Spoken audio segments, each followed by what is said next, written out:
Olá, escravos do Brasil e do mundo, eu sou o Thiago André Monteiro, @vulgutan, o seu influenciador analógico, e você está ouvindo o Eu Livro Podcast.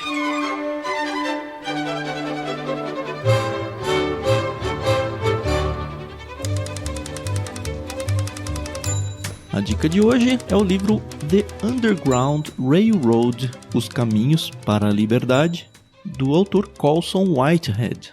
O Colson é um autor contemporâneo, ele tem 53 anos agora, ele é de 1969. O livro foi originalmente lançado em inglês, é claro, em 2016. Ele foi o vencedor do Pulitzer em 2017. Ele apareceu ainda em 2016 no Oprah's Book Club, que é o clube do livro da famosíssima, Oprah Winfrey. E ele também esteve na época na lista de leitura de verão do presidente, ou do ex-presidente Barack Obama. Ele foi lançado no Brasil pela editora HarperCollins em 2017 ainda, então um ano só depois de seu lançamento. Na edição em português ele tem 312 páginas, então é um livro que dá para ler com bastante tranquilidade aí, não tão longo, com a tradução da Caroline Chang.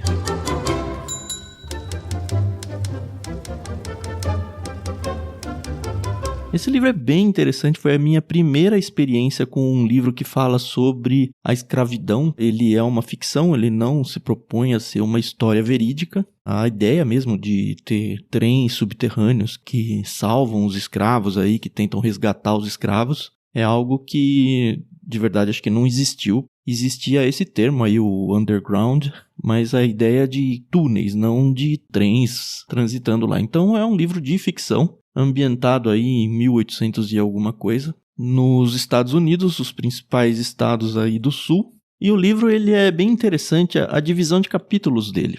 São 12 capítulos e ele vai intercalando entre um capítulo que fala especificamente de um personagem e um outro que é intitulado com o nome de um estado norte-americano. Então começa lá na Geórgia e termina com simplesmente o norte. A gente tem alguns personagens, na verdade o livro tem muitos personagens, alguns aparecem e somem muito rapidamente, mas tem alguns personagens bem marcantes. Eu vou citar alguns deles e incluir aqui na nossa conversa alguns trechos do livro que eu acho bem interessante para que você conheça o livro com um pouco mais de detalhes, mas eu não pretendo estragar muito a sua experiência de leitura, tá? A gente vai dar uma passadinha bem rápida sobre o livro em si. O personagem principal é chamado Cora, é uma menina, É interessante que o autor escreve que ela tem 16 ou 17 anos.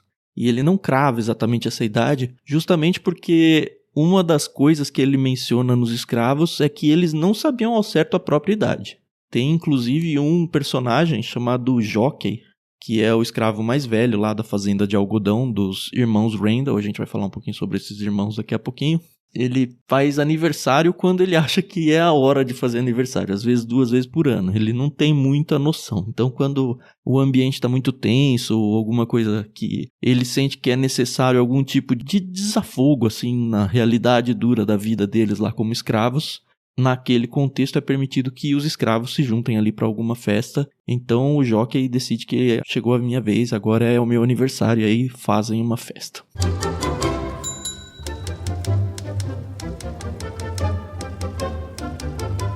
O livro abre o capítulo 1, chama-se Ajarri, que é o nome da avó da Cora, e conta a origem dela. Todos os capítulos que são nomes de personagem, ou eles contam a origem do personagem, ou o destino, no caso de alguns personagens que já estão aparecendo, e aí de repente aparece um capítulo exclusivo para ele. Os capítulos com nome de personagem, então, são o primeiro, Ajarri, que conta a história da avó da Cora. Ela é uma escrava que foi trazida da África, ela foi vendida várias vezes, casou, se não me engano, 3 vezes, e a gente já é introduzido a essa triste realidade da escravidão. Outros personagens que têm capítulos dedicados a ele são o Ridgway, que é o caçador de escravos principal. Ele é um caçador contratado para recuperar a Cora, porque, enfim, a trama principal do livro é a fuga da Cora e tudo que acontece com ela, as desventuras dela. E aí vão aparecer capítulos como o Stevens, que é um médico que vai aparecer ao longo da história. Ethel, que é a esposa de um cara que salva a Cora numa determinada situação. o César, que é o principal catalisador para que a Cora decida fugir da sua fazenda, a Mabel, que é outra personagem também importante, ela é a mãe da Cora, e ela é a única que tinha conseguido fugir da fazenda dos irmãos Randall. E são esses os capítulos que falam exclusivamente de personagens. Outros personagens interessantes que a gente pode destacar são justamente os irmãos Randall. O James e o Terrence, eles são irmãos e eles herdaram do pai que faleceu a fazenda de algodão que inicia a nossa trama aí com vários escravos negros.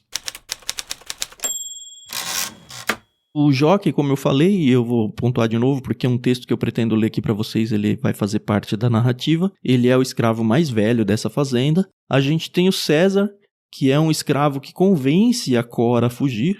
E é muito interessante que ao longo do livro a gente vai conhecendo esse personagem, a gente descobre que, por exemplo, ele no passado era escravo de outros locais e na época prometeram para ele uma liberdade. E aí depois o dono dele falece e ele meio que vira um espólio, assim, e os familiares que herdaram as posses do antigo dono não querem saber que foi prometida a liberdade para ele, e aí ele volta a ser escravo, enfim, tem todo um arco aí bem complicado pro César, mas é ele que olha pra história da Mabel, que é a mãe da Cora, e vê, poxa, se a mãe dela conseguiu fugir e nunca foi capturada de volta, eu vou tentar convencer a Cora a fugir comigo. E fica aquela coisa de, eu tô querendo trazer comigo uma pata de coelho, né? Alguém que me dá sorte nessa fuga, ou realmente é uma personagem que vai me agregar nessa tentativa de fugir, né? Enfim, não vou estragar muito isso, porque o livro vai tratar um pouquinho sobre isso também, mas o César é um personagem bem interessante. E claro, talvez o segundo personagem principal são os trilhos subterrâneos que tentavam resgatar escravos aí, que estavam fugindo e levar eles cada vez mais para o norte. Porque conforme a gente vai ver, quanto mais ao sul você estivesse nos Estados Unidos, maior era a perseguição para os escravos, mais escravagista era o estado. Então a fuga é tentando fugir do sul para o norte.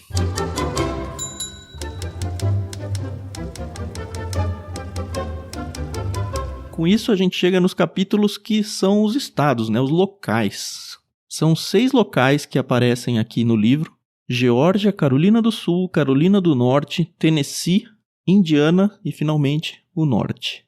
É muito interessante, se você não é familiarizado com a geografia dos Estados Unidos, você abrir a internet e pesquisar, conforme você for avançando na leitura, onde exatamente ficam cada um desses estados. E a gente começa a nossa história na Geórgia, que é bem ao sul, que é o local onde existe a fazenda Randall. E acho que mais do que contar para vocês um pouco, eu vou fazer uma leitura, vai ser a maior leitura que a gente vai ter aqui, tá? 5 páginas eu vou ler para vocês, que conta, acho que uma das principais cenas aqui que acontecem na fazenda Randall, e que muito provavelmente é o principal catalisador dessa fuga que, enfim, a Cora tenta empreender. Aliás, antes de eu fazer essa leitura, né, é interessante o primeiro parágrafo do livro. É o seguinte: na primeira vez que César sondou Cora sobre fugir para o norte, ela disse não. Mas lá na página 40 a gente tem uma cena onde está tendo aquela festa de aniversário anual, ou 2 a cada ano, né, do Jockey, que é o escravo mais velho. E, enfim, eu vou ler o texto para vocês sentirem como que é o estilo mesmo do livro e ver se esse livro realmente cativa vocês ou não. A música parou, a roda se abriu. Às vezes um escravo se perde num breve redemoinho de libertação, no movimento de um suave devaneio entre os sulcos da lavoura ou desenredando os mistérios de um sonho ocorrido de manhãzinha, no meio de uma música, numa noite cálida de domingo. E então vinha, sempre, o grito do feitor, o chamado para trabalhar, a sombra do Senhor, o lembrete de que ela é um ser humano apenas por um minúsculo momento numa eternidade de servidão. Os irmãos Randall haviam surgido da casa grande e estavam entre eles. Os escravos abriram caminho calculando mentalmente que distância representava uma proporção adequada de medo e respeito. Godfrey, o criado doméstico de James, segurava uma lamparina. Segundo o velho Abram, James puxara a mãe, forte como um barril e igualmente firme na postura, e Terence puxara ao pai, alto e com feições de coruja. sempre prestes a saltar sobre uma presa. Além da terra, eles herdaram o alfaiate do pai que chegava uma vez por mês em seu débil coche com amostras de linho e algodão. Os irmãos se vestiam do mesmo jeito quando eram crianças e continuaram assim na idade adulta. As calças e camisas brancas eram o mais limpas que as mãos das moças da lavadeira conseguiam deixá-las, e o brilho alaranjado fazia os homens parecerem fantasmas surgidos no escuro. "Sr. James", disse Jockey. Sua mão boa agarrou o braço da cadeira como que para se levantar, mas ele não se mexeu. "Sr. Terence, não deixem que os atrapalhemos", disse Terence. "Meu irmão e eu estávamos falando de negócios e ouvimos a música. Eu disse a ele, 'Uau, essa é a algazarra mais terrível que já ouvi.'" Os Randall estavam bebendo vinho em copos feitos de garrafas cortadas e pareciam ter esvaziado várias delas. Cora procurou o rosto de César na multidão. Não o encontrou. Ele não estivera presente da última vez que os irmãos apareceram juntos na metade norte. Era importante lembrar-se das diferentes lições daquele tipo de ocasião. Algo sempre acontecia quando os Randall se aventuravam nas senzalas, cedo ou tarde. Algo novo que não era possível prever até que já estivesse em cima de você. James deixava as operações diárias para seu homem de confiança, Connelly, e raramente aparecia. Ele poderia mostrar a propriedade para algum visitante, um vizinho ilustre ou um agricultor curioso de outra parte, mas era raro. James raramente se dirigia a seus escravos, que haviam sido ensinados pelo açoite a continuar o trabalho e ignorar sua presença. Quando aparecia na fazenda do irmão, Terence normalmente elogiava cada escravo e tomava notas sobre quais homens eram os mais hábeis e quais mulheres mais atraentes. Satisfeito de admirar lascivamente as mulheres do irmão, ele açoitava com gosto as mulheres de sua própria metade da fazenda. "Gosto de ver se as minhas ameixas estão boas", dizia Terence, perambulando pelas fileiras das cabanas para atender a seus caprichos. Ele violava os elos de afeto, às vezes visitando escravos na noite do casamento para mostrar ao marido o jeito certo de desempenhar suas funções conjugais. Ele experimentava suas ameixas, esfolava-lhes a pele, deixava sua marca. Era de conhecimento geral que James tinha outro posicionamento. Diferente do pai e do irmão, James não usava sua propriedade para se divertir. Ocasionalmente ele mandava virem mulheres do condado para jantar, e Alice invariavelmente fazia o jantar mais suntuoso e apetitoso de que era capaz. A senhora Randall morrera muitos anos antes, e Alice achava que uma mulher seria uma presença civilizadora na fazenda. Várias vezes James recebeu aquelas criaturas pálidas, seus coches brancos atravessando as trilhas lamacentas que levavam à casa grande. As moças da cozinha riam e especulavam, e então uma nova mulher surgia. Caso se desse ouvidos ao que Prideful, seu criado pessoal, contava, James guardava suas energias eróticas para quartos especializados de um estabelecimento de Nova Orleans. A cafetina era liberal e moderna, conhecedora das trajetórias do desejo humano. Era difícil de acreditar nas histórias de Prideful, apesar da garantia de que recebia as informações do pessoal do estabelecimento, de quem acabara se tornando íntimo ao longo dos anos. Que tipo de homem branco se submeteria voluntariamente ao chicote? Terence riscou o chão com a bengala. Fora a bengala de seu pai, encimada por uma cabeça de lobo de prata. Muitos se lembravam da força do objeto na própria pele. "Lembro de James me contar sobre um preto que ele tinha aqui", disse Terence, "que era capaz de recitar a Declaração da Independência. Não consigo acreditar. Pensei que talvez hoje ele pudesse me mostrar, já que todos estão animados a julgar pelo barulho." "Vamos resolver isso", disse James. "Onde está aquele rapaz? Michael?" Ninguém disse nada. Godfrey movimentou a lamparina ao redor em um gesto patético. Moses era o infeliz capataz que estava mais próximo dos irmãos Randall. Ele pigarreou. "Michael morreu, Sr. James." Moses mandou uma das crianças chamar Connelly, mesmo se significasse interromper o concubinato de domingo à noite do feitor. A expressão no rosto de James deu a Moses a ordem de começar a explicar. Michael, o escravo em questão, de fato tinha a habilidade de recitar longas passagens. De acordo com Connelly, que ouvira a história do comerciante de escravos, o antigo senhor de Michael era fascinado pelas habilidades dos papagaios da América do Sul e chegou à conclusão de que se um pássaro podia recitar limeriques, um escravo também poderia ser ensinado a decorar trechos. Uma mera olhada no tamanho do crânio deixava claro que um preto tinha o cérebro maior que o de um pássaro. Michael era filho do cocheiro do senhor. Tinha uma peculiar esperteza animal, do tipo que se vê em porcos às vezes. O senhor e seu improvável pupilo começaram com rimas simples e passagens curtas de poetas britânicos. Iam devagar nas palavras que o negro não entendia, e se a verdade fosse dita, o senhor as entendia apenas pela metade, já que seu tutor fora um patife escorraçado de todo o cargo decente que já tivera e que decidira fazer de seu derradeiro posto a base para sua vingança secreta. Eles faziam milagres, o fazendeiro de tabaco e o filho do doceiro. A declaração da independência era obra de arte deles, uma história de repetidas injúrias e difamações.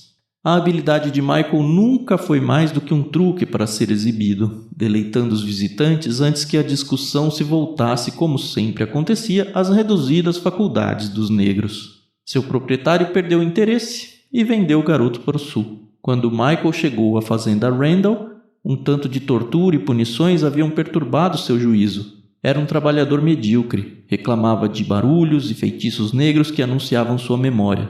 Exasperado, a força do espancamento de Connelly acabou com o pouco de cérebro que restava ao jovem. Era um flagelo ao qual Michael não pretendia sobreviver e ele atingiu seu objetivo.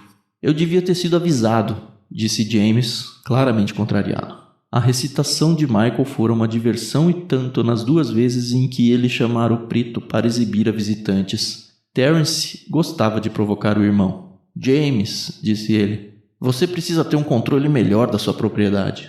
Não se meta. Eu sabia que você deixava seus escravos fazerem festa, mas não tinha ideia de que eles eram tão extravagantes. Está tentando fazer com que eu pareça mal? Não faça de conta que se importa com o que um preto pensa de você, Terence." O copo de James estava vazio. Ele se virou para ir embora. "Mais uma música, James. Gostei delas." George e Wesley estavam desamparados. Noble e seu tamborim não estavam à vista. James apertou os lábios, transformando-o em uma linha. Ele gesticulou e seus homens começaram a tocar. Terence bateu a bengala no chão. Seu rosto se tornou sombrio à medida que observava a multidão. "Não vão dançar? Eu insisto. Você e você." Eles não esperaram pelo sinal de seu senhor. Os escravos da metade norte meio que se juntaram na viela, hesitantes, tentando retomar o antigo ritmo e fazer uma apresentação. A maldosa Ava não havia perdido sua capacidade de dissimulação desde os tempos em que perturbava Cora. Ela se agitava e marcava o ritmo com o pé como se fosse o auge das celebrações natalinas. Fazer uma apresentação para o senhor era uma habilidade conhecida, as sutilezas e vantagens do disfarce, e eles acabavam afugentando o medo à medida que se sentiam mais confortáveis com a performance. Ah, como pulavam e gritavam, berravam e vibravam! Certamente, aquela era a música mais viva que já tinham ouvido. Os músicos eram os mais completos que a raça negra tinha a oferecer. Cora se arrastou para dentro da roda, conferindo a reação dos irmãos Randall a cada volta, como todo mundo. Jockey batia as mãos no colo para marcar o ritmo. Cora encontrou o rosto de César. Ele estava na sombra, na cozinha, o rosto inexpressivo. Então ela se retirou. "Você!" Era Terence. Ele ergueu a mão diante de si como se estivesse coberta por uma eterna mancha que apenas ele podia enxergar. Então Cora viu uma única gota de vinho manchando o punho de sua linda camisa branca. Chester havia esbarrado nele. Chester esboçou um sorrisinho e se inclinou até o chão diante do homem branco. Desculpe, senhor, desculpe, senhor." A bengala desceu com força sobre seus ombros e a cabeça. Uma vez e mais outra. O rapaz gritava e se encolhia no chão de terra à medida que os golpes continuavam. O braço de Terence se erguia e descia. James parecia cansado. Uma gota, uma sensação tomou conta de Cora. Ela não era tomada por uma sensação havia anos, desde que descera a machadinha sobre a casinha de cachorro de Blake e lançara lascas pelos ares. Ela vira homens pendurados em árvores, deixados ao relento para urubus e corvos, mulheres escarnadas até os ossos pela chibata, corpos vivos e mortos sendo queimados em piras, pés cortados para evitar fuga e mãos decepadas para cessar o roubo. Ela vira meninos e meninas mais novos apanharem sem ter feito nada. Naquela noite, a sensação começou novamente no seu coração. Tomou conta dela, e antes que sua parte escrava se equiparasse à parte humana, ela estava curvada sobre o corpo do menino como um escudo. Ela segurou a bengala na mão como um homem num pântano lidando com uma cobra e viu o ornamento na ponta. O lobo de prata arreganhava seus dentes de prata.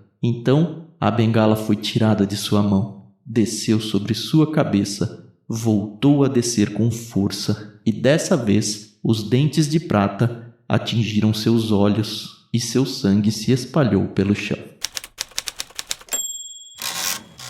Bom, esse é um dos principais acontecimentos na fazenda dos irmãos Terence que faz com que a Cora decida finalmente fugir com o César. E aí o livro segue, né? O próximo estado que aparece é a Carolina do Sul. É nesse momento, então, que é apresentado pra gente os trilhos subterrâneos, onde ela e o César fogem.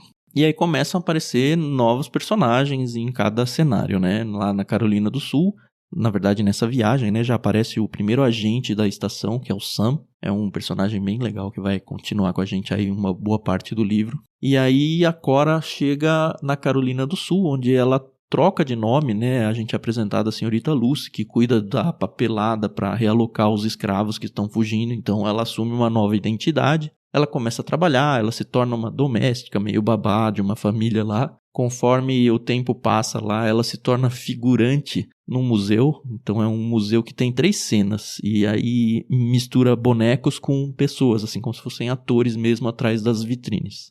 E a cena que ela participa é a cena da África Negra, e a outra é a vida do navio negreiro, e a outra é um dia típico na fazenda. Esse trecho todo é muito interessante porque mostra como que o museu tenta ensinar para as pessoas como são esses cenários em contrapartida ao que realmente eles foram. É bem legal passar por esse pedaço aí. E aí o que acontece é que a vida deles começa a se tornar estável lá, né? E surge a pergunta, acho que mais natural. Será que vale a pena ficar aqui? Porque, enfim, não era a última estação, a Carolina do Sul. Em tese, eles deveriam ficar ali um tempinho e, conforme surgisse uma oportunidade, eles poderiam seguir viagem cada vez mais ao norte. Mas, tanto ela quanto o César, eles arrumam empregos, eles começam a viver de verdade uma vida que nunca lhes foi oferecida. Na página 113 relata o encontro dos dois, né, a Cora e o César, com o Sam, que também está lá na Carolina do Sul. Nesse encontro aí, a gente lê o seguinte. Como está, Sam? Perguntou ela. Era mais fácil para César se encontrar com um agente da estação. Do jeito de sempre, alegre e sem razão aparente, um dos broncos da taverna o deixou de olho roxo. Sam está todo orgulhoso. Diz que sempre quis ter um. Que o Sam trabalhava, né, nessa taverna. E o outro? Ele cruzou as mãos sobre a perna. Vai ter um trem em poucos dias, se quisermos pegar. Ele pronunciou essa parte como se soubesse a disposição dela. Talvez o próximo. Sim, talvez o próximo. 3 trens haviam passado por ali desde que os dois chegaram. Na primeira vez eles conversaram por horas sobre se era mais sábio deixar o Sul Negro imediatamente ou ver o que mais a Carolina do Sul tinha a oferecer. A essa altura já tinham ganhado alguns quilos, salários e começado a esquecer o tormento diário da fazenda. Haviam debatido de verdade, com Cora se agitando a favor do trem e César argumentando a favor do potencial do local. Sam não ajudava em nada. Ele gostava muito de sua terra natal e era um defensor da evolução da Carolina do Sul a respeito das questões raciais. O agente não sabia como o experimento acabaria. Vinha de uma longa linhagem de agitadores que não confiavam no governo, mas tinham esperanças. Eles ficaram. Talvez no próximo. E, enfim, eles vão ficando. Tem ainda uma discussão entre a Cora e o César para ver se realmente é uma decisão final ou não. E eles acabam decidindo ficar mesmo na Carolina do Sul, porque, enfim, eles estão conseguindo viver lá com trabalhos e tudo mais, né? Só que aí acontecem algumas coisas que, enfim, o livro tem que andar, né? Primeiro a Cora vê uma cena de violência contra uma mãe negra na rua que ela nem conhecia. Essa mãe começa a gritar como se estivesse louca. Ah, meus bebês foram levados e tal. É uma cena que a gente fica até meio confuso como leitor. Mais adiante, ela vai numa consulta médica. E aí aparece um personagem, o Dr. Stevens, que inclusive vai ter um capítulo só dele mais à frente, que sugere a ela para pensar em controle de natalidade.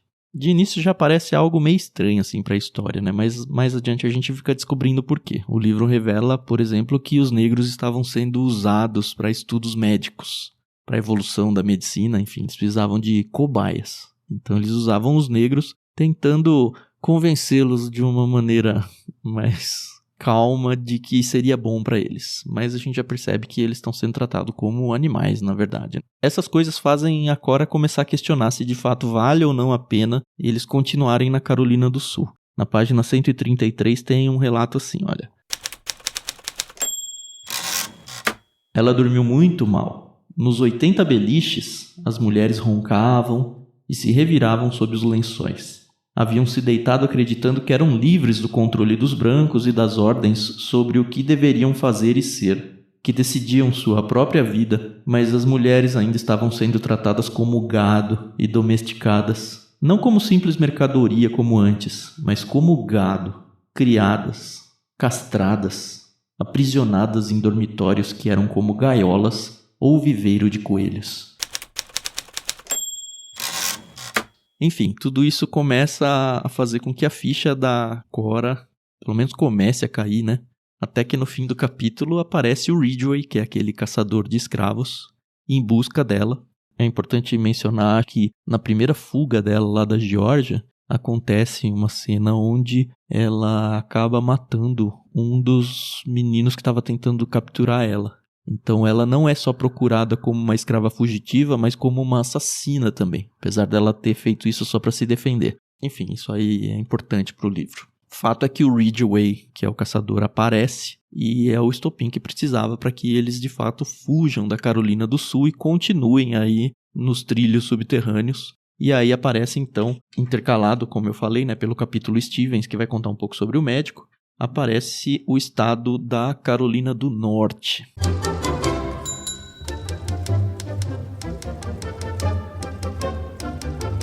É muito interessante que no início desses capítulos dos estados do sul dos Estados Unidos, sempre inicia com um cartaz de procurados, de escravos. Então é um texto assim totalmente desconectado com a história do livro em si, mas que mostra pra gente a realidade que de fato foi a história, infelizmente, de pessoas fazendo anúncios, assim, sabe? Nos classificados, falando, ó, perdi meu escravo fugiu, ele é assim, assim, assado. E, enfim, é uma realidade triste que o mundo viveu aí. Bom, a Cora chega na Carolina do Norte, onde ela não era esperada. Aparentemente, a estação lá na Carolina do Norte, ela tinha sido fechada e ela meio que é encontrada ali por acaso pelo Martin. O Martin é o agente da estação, que estava fechada. O pai dele era anti-escravagista e no leito de morte fez o Martin prometer que ele seguiria os passos do pai. Então ele meio que faz isso quase que por acaso. Ele é casado com a Ethel, que é a protagonista do próximo capítulo. Vai falar um pouco sobre a vida da Ethel. Mas nesse capítulo aí da Carolina do Norte, a gente vê que a situação é muito diferente da Carolina do Sul. Lá não existia nenhuma possibilidade dela conseguir um emprego, dela andar na rua.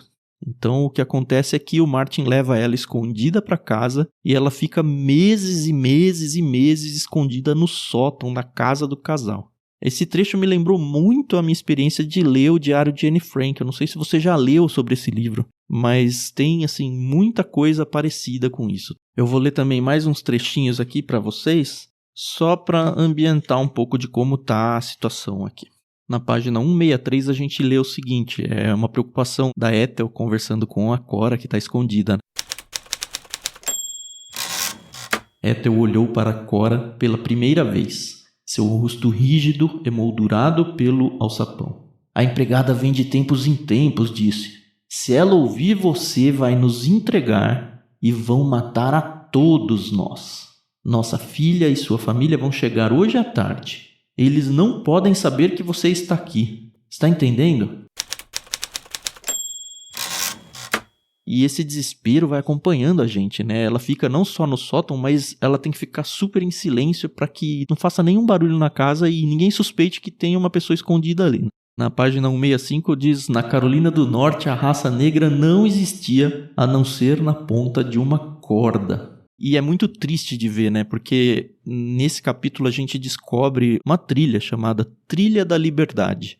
E obviamente é um nome irônico, né? Porque são quilômetros e quilômetros de corpos de escravos, corpos de negros pendurados em árvores. Tem um trechinho que eu separei aqui para vocês contando um pouco do que era essa Trilha da Liberdade.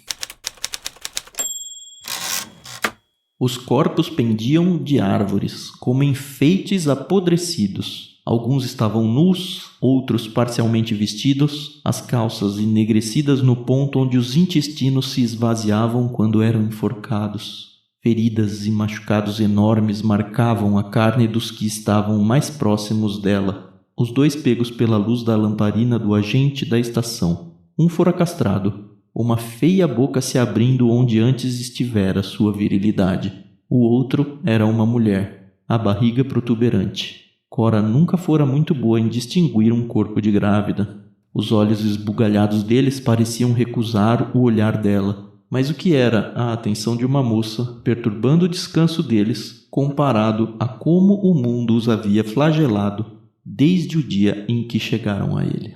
Agora chamam essa estrada de Trilha da Liberdade, disse Martin enquanto voltava a cobrir a carroça. Os corpos se estendem por todo o caminho até a cidade. Mano, é muito triste acompanhar algumas cenas desse livro. É muito triste. A gente sabe que é um livro ficcional, mas eu não duvido nem um pouco que, de fato, tenha acontecido coisas muito similares aí na história. Por muito tempo, a Cora fica no sótão da casa e ela começa a ficar meio desesperada, né? Vou ficar aqui para sempre. Nas certas tantas, ela diz: você não vai me deixar ir embora? Cora disse. A resposta dele, o Martin, né? Era um sussurro. A situação é clara. Era uma armadilha perfeita, ele dizia para todos. Você não vai conseguir. Vão pegar você. E aí você vai dizer a eles quem somos nós. E, enfim, eu não vou estragar muito mais, mas o fato é que o próximo capítulo de Estados, né? A gente, como eu já falei, tem um capítulo contando a história da Ethel. E aí algo acontece que a Cora vai para o Tennessee, um outro estado aí.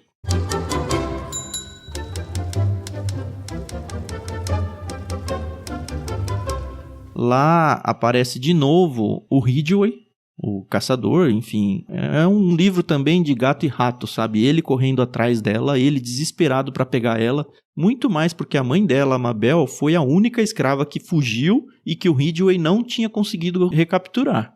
Então ele tem meio que esse senso de que eu preciso capturar pelo menos a filha, sabe? Para me redimir de não ter conseguido capturar a mãe. Nesse contexto aparece também um outro personagem bem interessante, que é o Homer. Ele é um escravo livre, aparentemente ele é criança ou adolescente, assim. Que ele é um escravo livre porque ele era escravo e ele foi libertado pelo Ridgway, olha que coisa. E ele decide ficar junto com o Ridgway, ajudando ele a caçar outros escravos.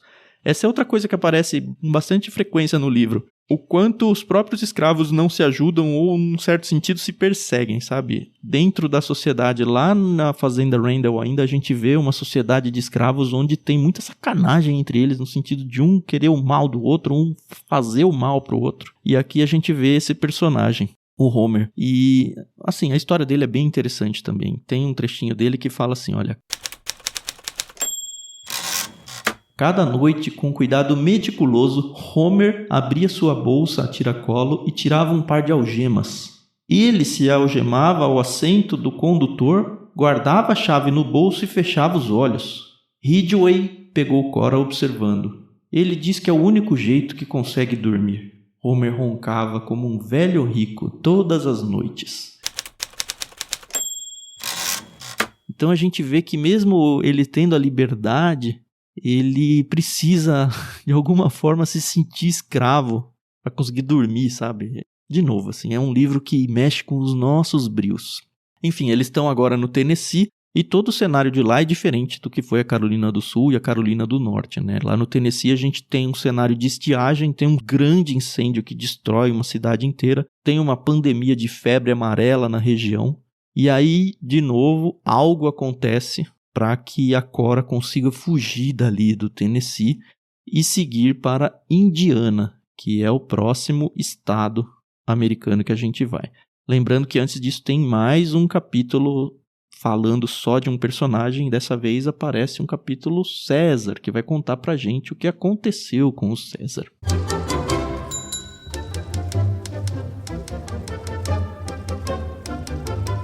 Então a gente chega em Indiana, o penúltimo capítulo de regiões, né? Mas a última é o norte, então Indiana é o último estado declarado aí que a gente conhece, onde Cora também chega.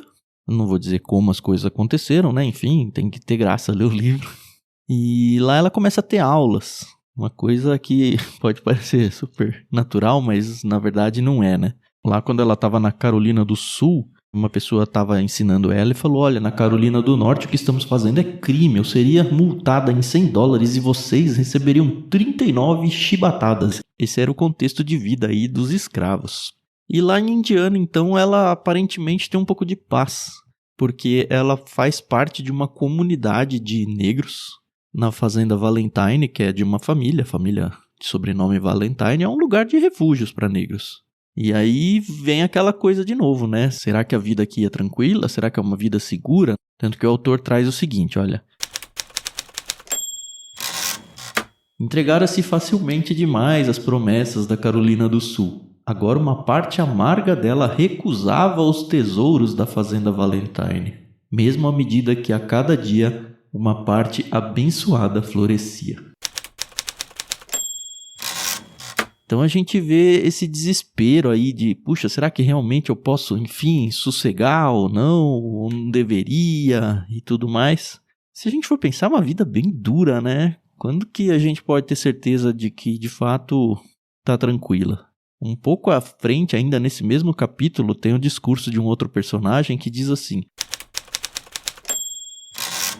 a fazenda Valentine é uma ilusão. Quem disse que o negro merecia um refúgio? Quem lhes disse que vocês tinham tal direito? Todo e qualquer minuto da sua vida de sofrimento atestou outra coisa. Considerando-se todos os fatos da história, isso não pode existir. Esse lugar deve ser uma ilusão também. E, no entanto, aqui estamos. Enfim, é um lugar de tranquilidade, onde a vida aí floresce de alguma forma. Eles estão todos lá, negros, juntos, né? Como eu falei, é um lugar de refúgio. E aí começa a surgir muita politicagem, que também é uma crítica que o autor faz aí, mesmo entre os negros. E já sugere pra gente, opa, será que vai ter uma traição à frente, alguma coisa assim? Parece um personagem chamado Royal, que é o primeiro homem negro nascido livre que a Cora já tinha conhecido. E rola até um relacionamento amoroso entre eles e tal. Aparece um personagem interessante, se a gente for pensar no todo, né? Que é uma biblioteca. Puxa vida, né? Uma biblioteca, que perigo ela pode trazer, né? Mas olha só esse trechinho aqui, que interessante, ó. Pode ser que não esteja em nossas mãos, continuou ele. O que construímos aqui... Tem muita gente branca que não quer que tenhamos isso.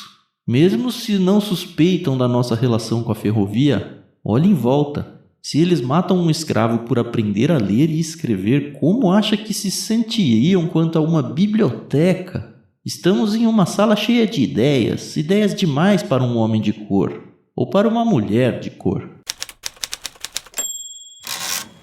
E aí o autor ele abraça também essa discussão. De fato, o estudo, né, a biblioteca, os livros, eles se tornam um grande perigo. Que coisa, né? Enfim, essa politicagem, ela avança de alguma forma e, de novo, a Cora tem que fugir, né? Que, enfim, o livro se chama The Underground Railroad, ela tem que ficar pegando esses trens para toda hora fugir. E é esse desespero de não ter sossego nunca, né?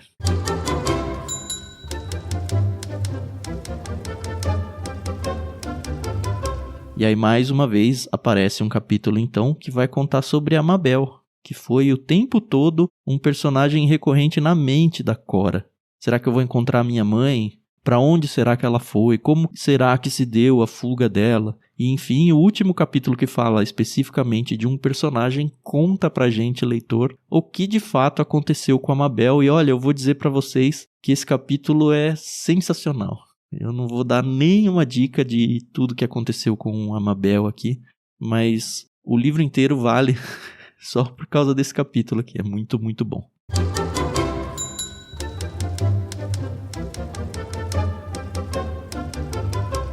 E aí, finalmente, a gente chega no último capítulo, que é o norte. E o destino da Cora sempre foi subindo, né? Ela tenta ir pro norte ou pro oeste várias vezes. A situação da vida leva ela para um lado ou pro outro, mas o rumo é sempre meio que esse de fugir do sul.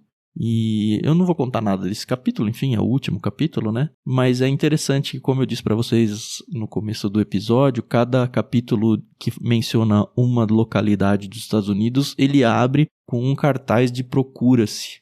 E esse último é um cartaz de procura-se da própria Cora, olha só. Fugida é o título. Do seu proprietário legal, mas não legítimo, há 15 meses, uma moça escrava chamada Cora, de altura média e pele marrom escura, tem uma marca estrelada na têmpora de um ferimento, de uma natureza vivaz e ardilosa. Possivelmente usa o nome de Bessie. Vista pela última vez em Indiana, entre os fora da lei da fazenda John Valentine. Ela parou de fugir. A recompensa ainda não foi reclamada. Ela nunca foi propriedade de ninguém. 23 de dezembro. Eu achei muito legal que o autor escolheu esse último cartaz de procurado ser da própria Cora.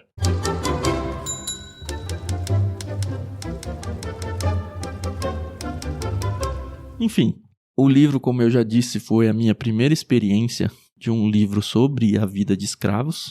Foi muito interessante. Eu reconheço que no começo foi um pouquinho difícil de engatar na história. Assim, de imediato eu já engatei, mas aí começou a andar um pouco. Eu fiquei um pouco cansado, até porque eu estava lendo outros livros e tal.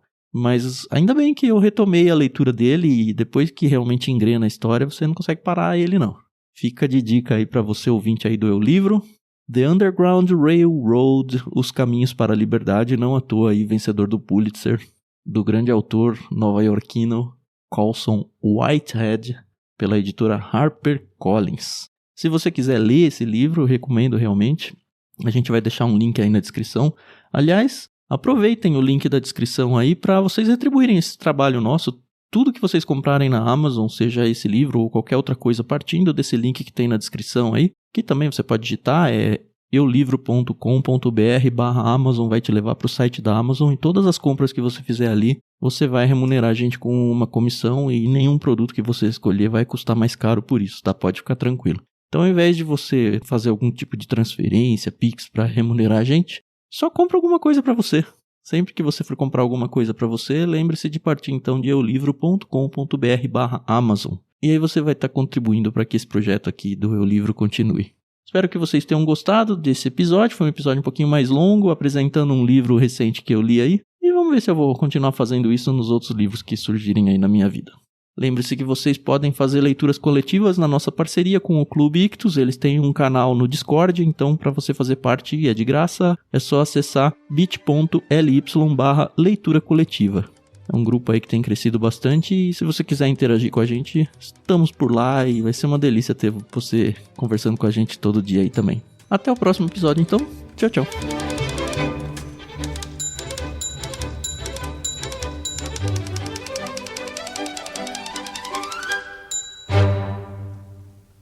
Confusão, de Cristiano Siqueira.